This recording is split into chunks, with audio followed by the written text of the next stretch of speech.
Calma. Calma. Menos impulsividade quando sair uma pesquisa de intenção de votos. Vem comigo.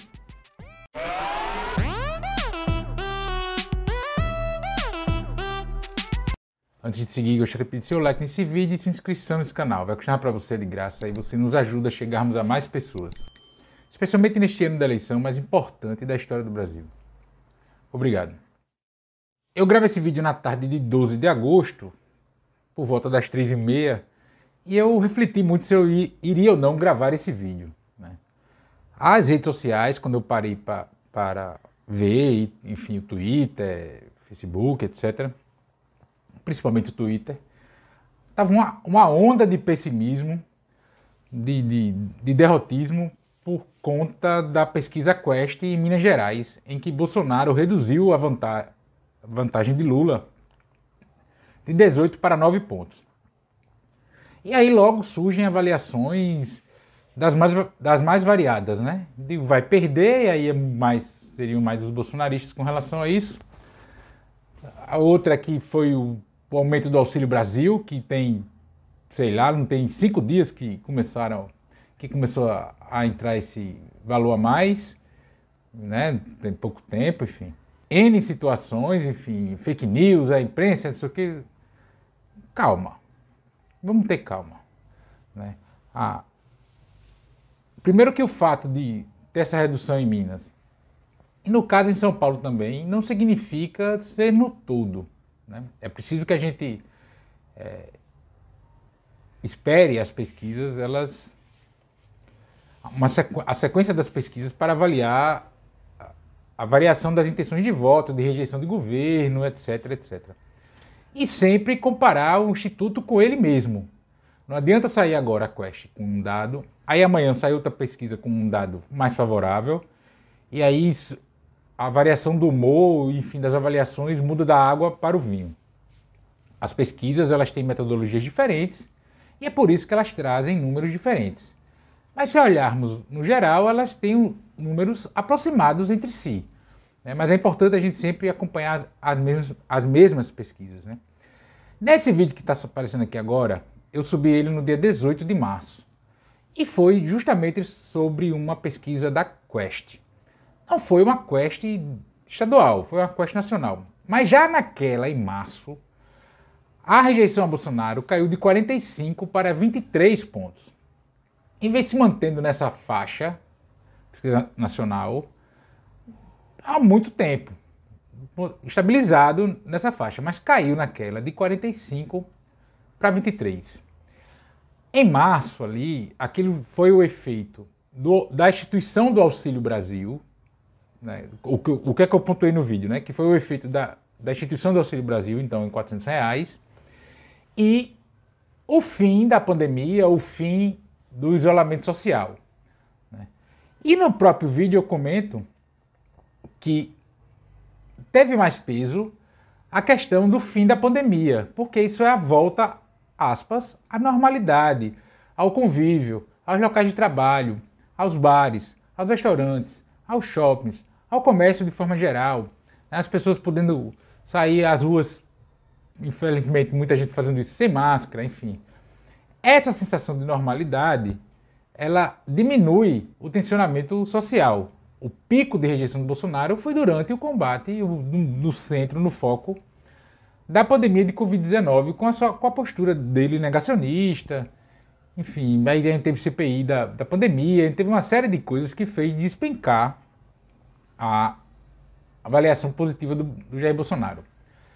Naquele vídeo, eu até considerei um peso maior do Auxílio Brasil nas intenções de voto do presidente. Mas veja a diferença para esse aumento, para essa questão do auxílio mais recente. Ali foi a instituição do Auxílio Brasil, né? Quando ele trocou o Bolsa Família para Auxílio Brasil, mas aí reduziu para R$400, um nicho de famílias pequenas, e agora vem esse aumento às vésperas da eleição. Agora nós estamos começando a ver reflexos daquilo que aconteceu lá atrás.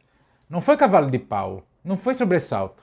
O problema é que quando a gente fica na impulsividade, e aí eu me coloco também, porque eu, por muitas vezes, também me coloco nessa situação, também fico impossível e tendo a querer dar uma resposta mais rápida do que devo, quero cravar uma explicação mais rápida do que precisa, do que necessita, do que eu tenho condições de dar. E é o caso que eu percebi da maioria das vezes do que eu vi nas redes sociais agora. Entendeu? Eu não conheço a realidade política mais específica de Minas Gerais e nem de São Paulo. Eu estou aqui em Alagoas, eu sei o que eu vejo daqui. Mas em linhas gerais não muda muito entre os estados, né? Essa sensação de volta da normalidade é o que deu sobrevida a Bolsonaro, né? O aumento do Auxílio Brasil, não, além do ponto de vista do tempo, não deu tempo de as pessoas mensurarem isso, né? E eu já comentei isso em outros vídeos, enfim, eu nunca disse, deixando evidente aqui, eu nunca disse que não tem que é efeito zero, mas não é o efeito que se espera. A PEC Kamikaze, esse pacotão aí, ele é ao todo de 41 bi, tem gente que fala 50 bi, vamos arredondar para 50 bi, 50 bilhões de reais. O PIB do Brasil é de quase 9 trilhões, é muita diferença para causar o impacto real na economia brasileira a ponto de uma reversão eleitoral, um cavalo de pau, uma cambalhota. E de novo, como eu digo em todos os vídeos, a eleição só é ganha depois que as urnas são apuradas, depois que os votos são apurados. Mas é evidente que o conjunto de coisas, ele dá mais votos a Bolsonaro, né? Ele tende a dar. Primeiro porque o Bolsonaro tem a caneta. Tem gente que diz que eleição presidencial, a máquina não importa, baixa discurso, projeto, etc. E isso não é verdade. É evidente que conta, principalmente quando o candidato da vez está atrás nas pesquisas. Aí é que conta mesmo, porque inclusive é a arma do jogo que ele tem. O auxílio para taxista, para caminhoneiro, isso é muito mais uma manutenção de base do que ganho de votos novos. O foco aí é entre os mais pobres. E aí há também uma avaliação que tem um viés, sim, preconceituoso. Nós somos uma sociedade elitista, que entende que os mais pobres, os que têm menos instrução formal, enfim, são suscetíveis a coisas que nós mesmos nos negamos a ser, né? Que basta alguém dizer alguma coisa que eu vou seguir, que alguém vai seguir, que alguma liderança, alguma personalidade, alguma coisa fala e todo mundo segue, vai ali e tal. E isso não é assim. E aí, evidentemente, você está assistindo esse vídeo, você pode citar dezenas de casos assim, mas essas suas dezenas de casos, estatisticamente falando, não são nada, né? Então a gente precisa ter consciência disso. O voto, ele tende a ser pragmático. Você que assiste esse vídeo, se você avalia um governo como bom ou ótimo, por que você vai querer trocar de governo? E se você avalia um governo como ruim ou péssimo, por que você vai querer manter esse governo? Está aí o pragmatismo do voto. Conta muito mais a inflação dos alimentos, por exemplo, do que a questão do diesel, do combustível, essa questão do ICMS, que vai ter problema lá na frente. Então a gente precisa ter cuidado. É preciso ver, e aí a questão é a própria Quest, essencialmente entre Quests, né, tipo pesquisas Quest em Minas Gerais, o andamento da avaliação de bom e ótimo do Bolsonaro. De fato, o número chama atenção. Ele melhorou a avaliação dele em 5 pontos. Consequentemente, aumentou o seu potencial de votos em 5 pontos. Mas o essencial disso tudo é o seguinte.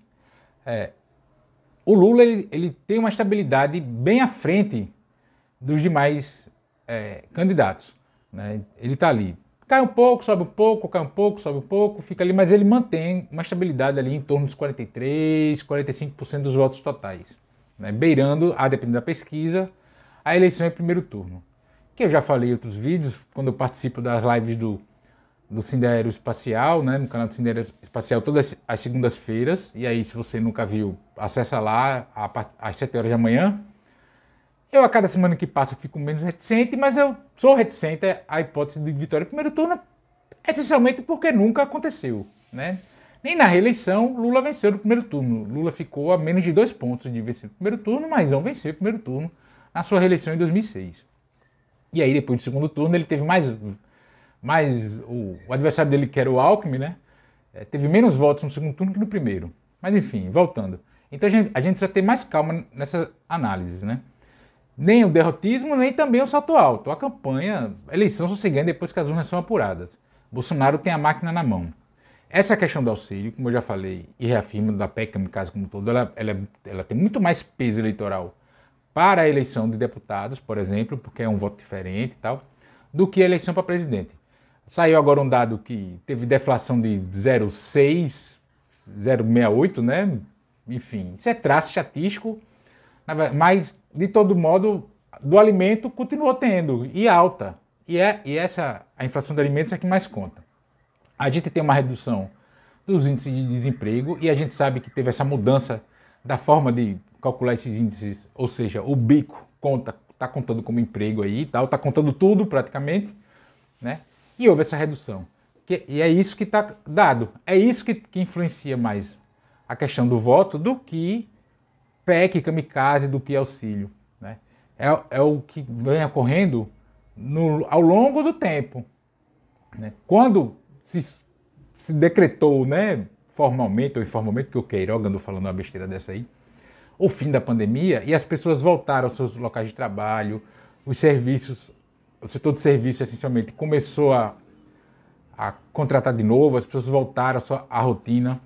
Isso deu uma distensionada na parcela da sociedade, é óbvio.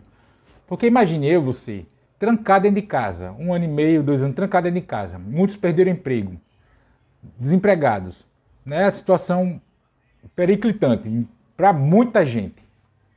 O estresse danado, né? Bolsonaro negando vacina, toda essa que a gente sabe muito bem, né? Toda a forma como ele lidou com a questão da pandemia. E aí você volta a trabalhar, você volta a receber o seu salário, você volta. E aí, mesmo que seja em condições, do ponto de vista da legislação, das garantias de direitos, não seja nas condições que deveriam, isso é uma melhora da situação. Estão entendendo o que eu quero dizer? Então a gente precisa ter cuidado com isso, né? Sem o alarmismo.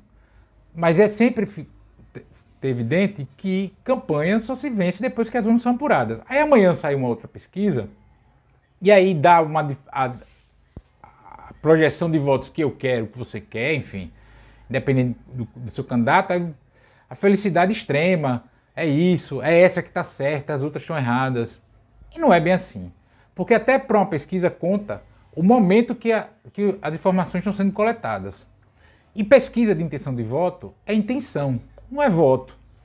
A mesma pessoa que respondeu uma pesquisa agora, dizendo que vota em X, pode mudar de voto assim, tipo, imediatamente após dar entrevista para o pesquisador. Porque ela pode ouvir uma conversa, ela pode ter uma percepção, algo pode ocorrer que mude, que faça ela mudar de ideia. N situações podem fazer a pessoa girar o voto ou não. Então a gente precisa ter calma com isso, sem o derrotismo nas redes sociais. Eu sei que as redes sociais, a natureza dela, né, nos cobra uma impulsividade, uma necessidade de ter respostas prontas, acabadas e imediatas. E a vida não é assim, e a eleição não é assim, né? Ainda mais num país continental como é o Brasil e com 150 milhões de eleitores. É muito eleitor para a informação chegar do mesmo jeito, que as coisas cheguem do mesmo jeito para todo mundo. Não chega, é diferente.